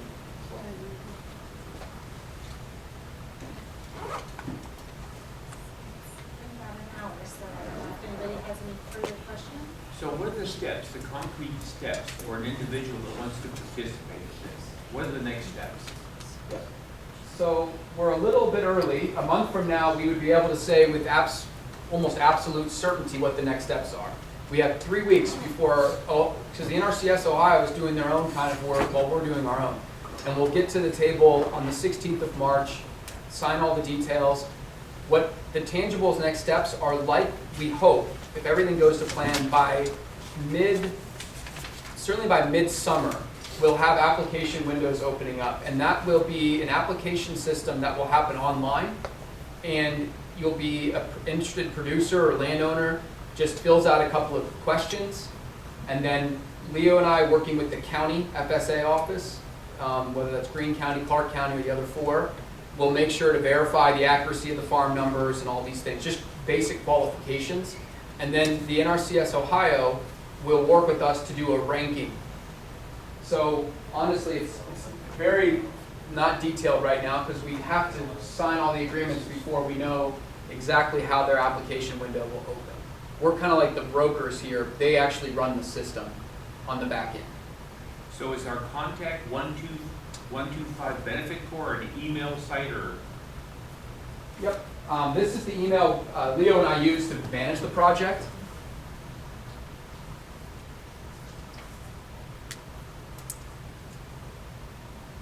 And they could also get in touch with us as a partner too.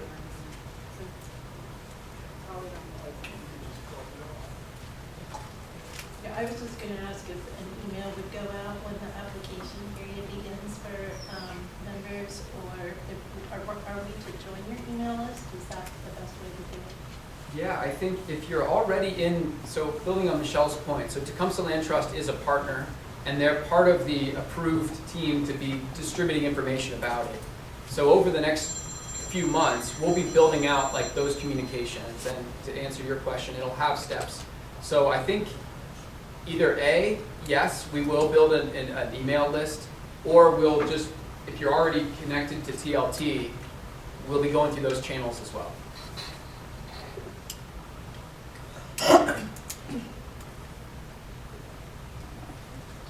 Any other questions? Otherwise, I'd like to thank Joe and Leo for their presentation, and this is a really exciting opportunity.